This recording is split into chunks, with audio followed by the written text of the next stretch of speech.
This film is about the activities of a U.S. Air Force group during World War II, circa 1945. That's a long time ago, but the events in many cases are still very, very clear. I'm Bill MacClarence, and during World War II, I was a fighter pilot assigned to the 339th Fighter Group, based in Falmere, England, which is close to Cambridge. I joined the 339th as a replacement pilot, which means that I replaced a pilot who had either finished his assigned missions or was killed in action or missing in action. And yeah, we did have casualties. And now some background. We flew Mustangs in the 339th, and our primary assignment was to escort bombers to their target over Germany. And by escort, what I mean is to deal with any enemy fighters, German fighters, that were attacking them on the way. A secondary mission we had was to attack ground targets such as airfields, trains, trucks, and whatever else we were assigned to. The weapon of choice being the 50 calibers that we had in our wings. We had about 75 planes in our group, divided into 3 different squadrons.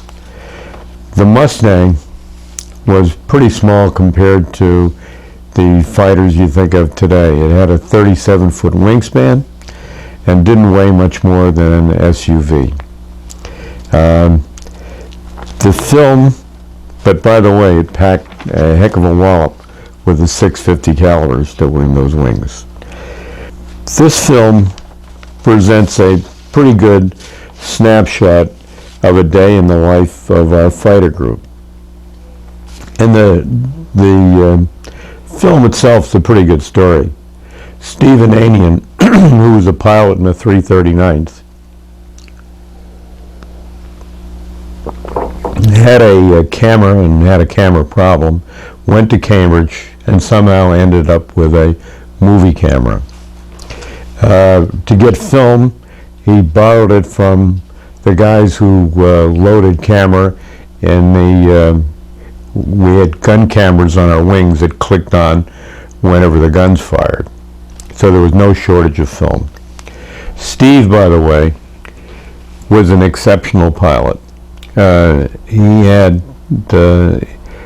He bailed out, which means he jumped in a parachute over the North Sea and survived to tell the story.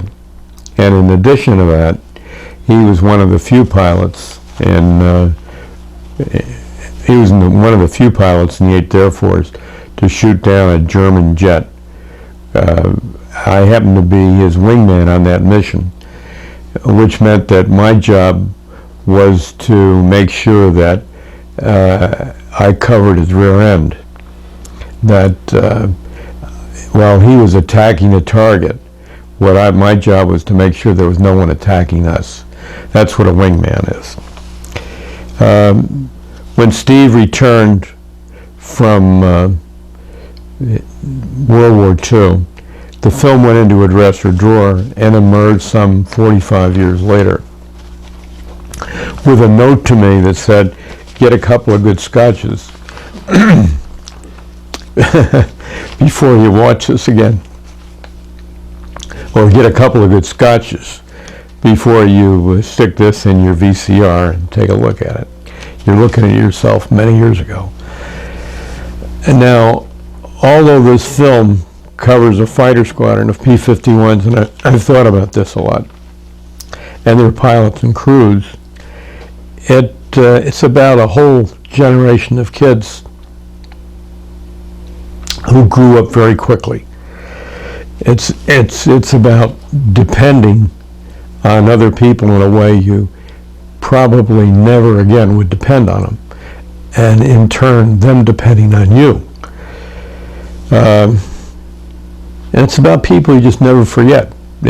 Most events are even today crystal clear.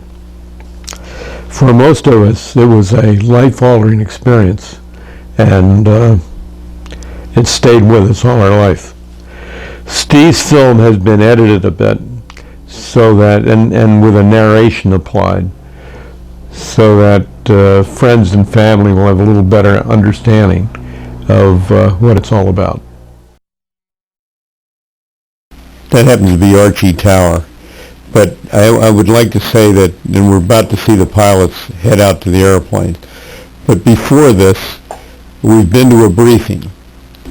In the briefing, the specifics of the mission were explained to the squadron so that each pilot knew exactly what his job was that day.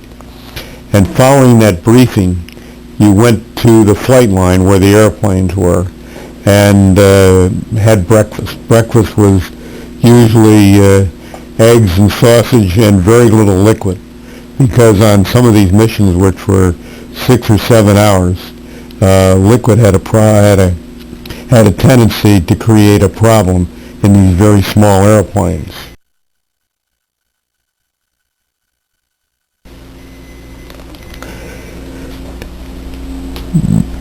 There we are sitting, that happens to be me, on the right-hand side talking to Archie, and you'll notice that I'm wearing a back parachute.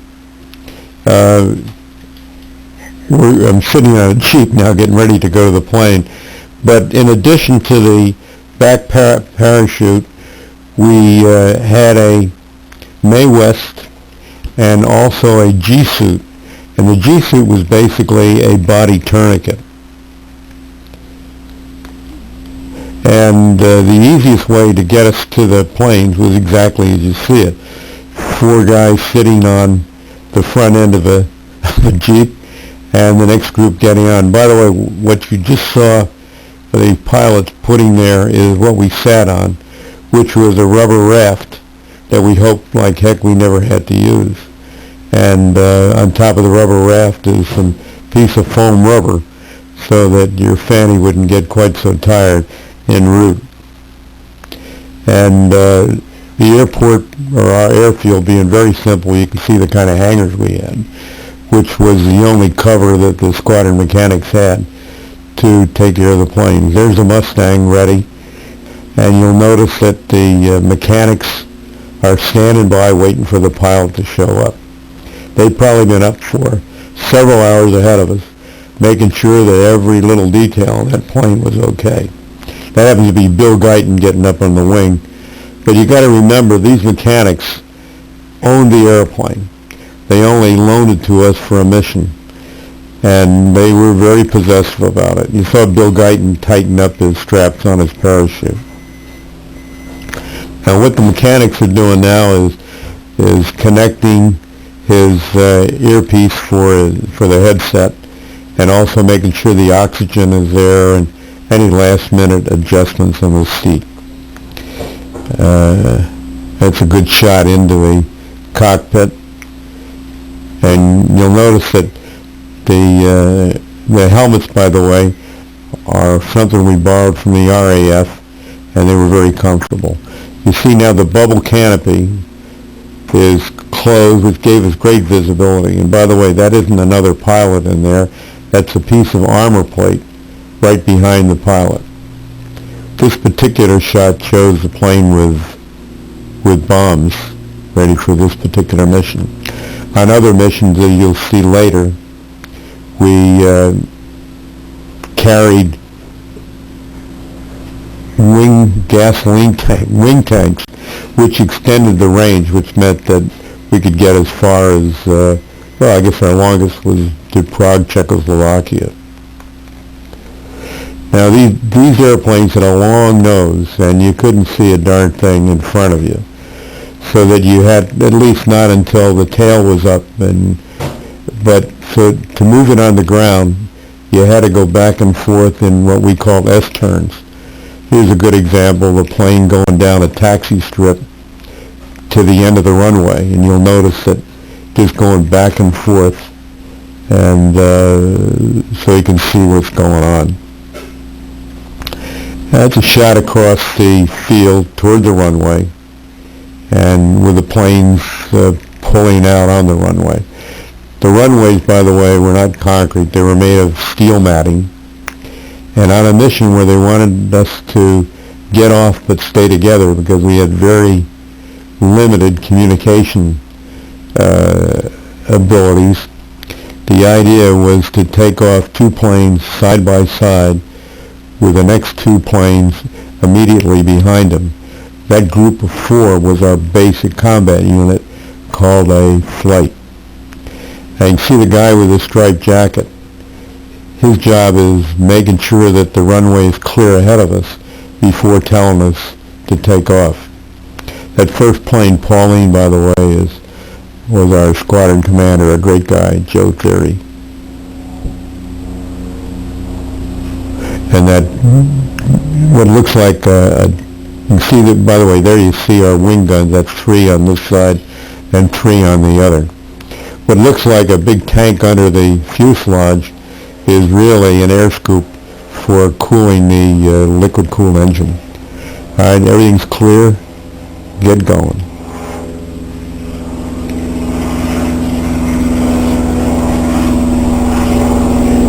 A lot of torque on these engines until you got into flying speed, and you had to apply a lot of right rudder to keep it going straight.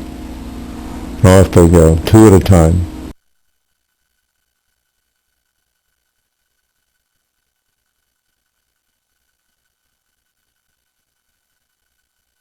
A shot across the field. Fighter squadrons were pretty basic in terms of the maintenance equipment and what they had on the field. Here's some guys that they weren't assigned to fly today, but a lot of the pilots, if you weren't assigned to fly, would go down to the flight line just to see how things were going and to be part of the action, because you were always interested in what was going on. There's 2 planes, 2 more of it. That's an element, the 2 planes together taking off. And they're standing on top of the control tower, which was nothing more than a concrete block building, but it brought you up 20 feet in the air and you could see what's going on.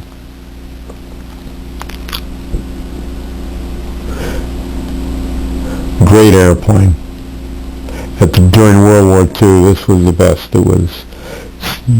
We had cruising speeds of maybe 300, 325 with max speeds around 400. Now, the next job we had after takeoff was to pull the group together. You can sort of see shots in the background, and head to the bombers.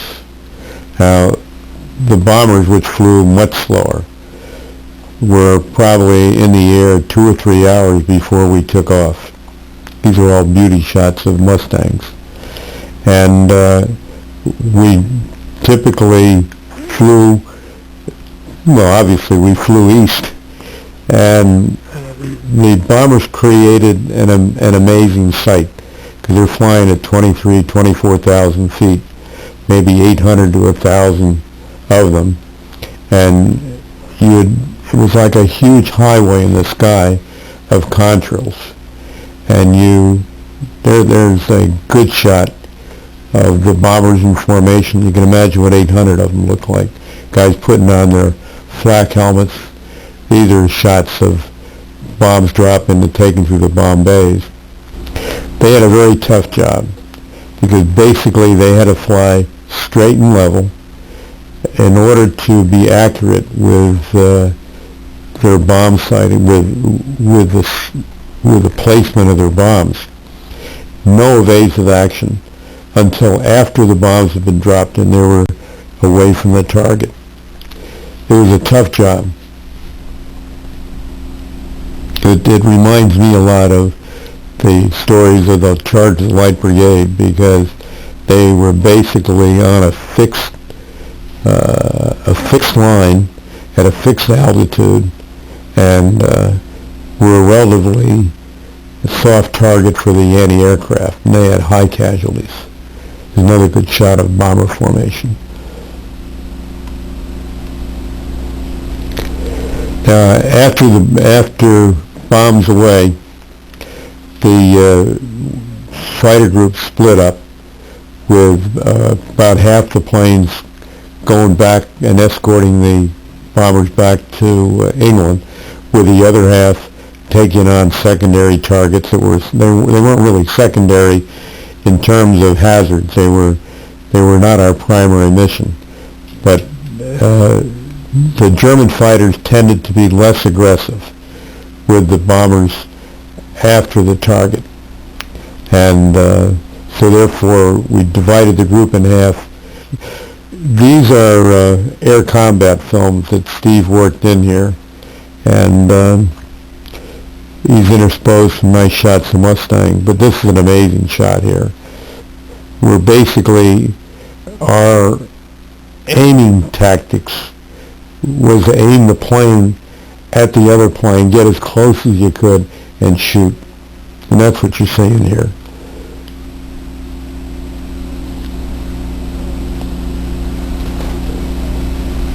Here's a multi-engine German plane, low altitude, with a Mustang right on his tail.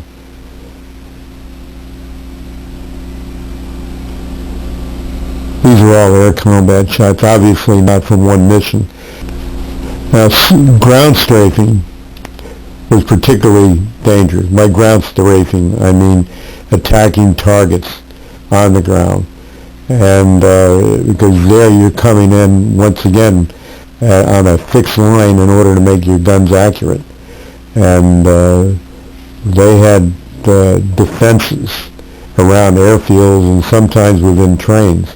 There's a shot going across an airfield, and you'll notice that this pilot almost runs right into the hangar on the other side.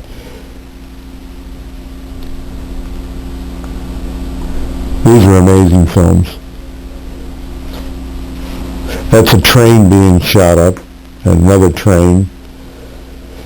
Trains, airfields, trucks, these were all targets after escorting the bombers into wherever their target was.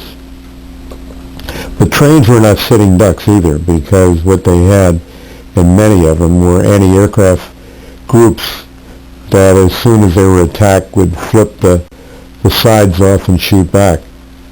And also, if there were munitions, you could be flying right through an explosion. You'll see one of those here somewhere.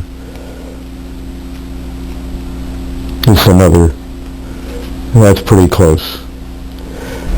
Some of these missions were as long as 6, 7, 7.5 hours. And coming back, none of us had much gasoline or much fuel. And the idea is to get the planes on the ground quick. 4 planes returning, and you'll notice they're right low over the runway as they come in. And the idea is to get them down quick. Nobody had much gas left after a typical mission. And you'll notice that the flight leader pulls up and almost does a loop with the second just staying close. And the idea is to get on the ground darn fast. And because there's another flight coming right in behind them. And these airplanes certainly look gangly coming in. And you'll notice once again they got to get their nose up to land. And that was a nice feeling to get back after a mission. Comes another Mustang. Great looking planes. You notice that field looks pretty bare and scarce. Today it's all in sugar beets, and there's a flying club there. There you see one of the boys coming back down the taxi strip and heading out to where the mechanics are waiting for him. And they want to know, how did you do? Did everything go all right? How many shells did you fire?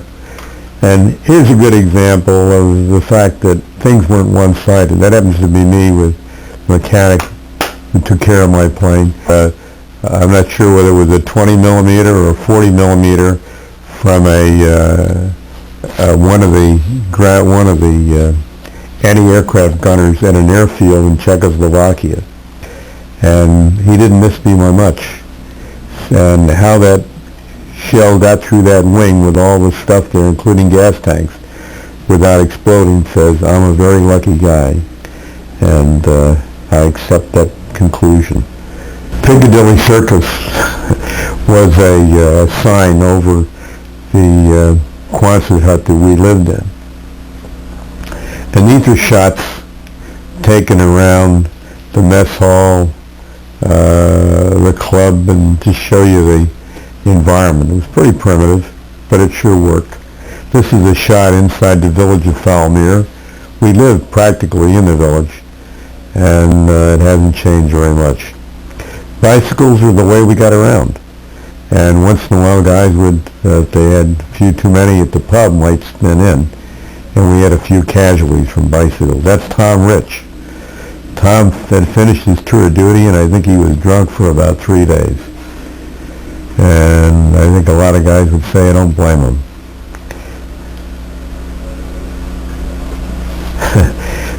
Bikes were anybody's. It was something you appropriated to go wherever you want to go. And you'll notice, and this is the, I believe that's the mess hall, I'm not sure. And we have a little Christmas tree outside there.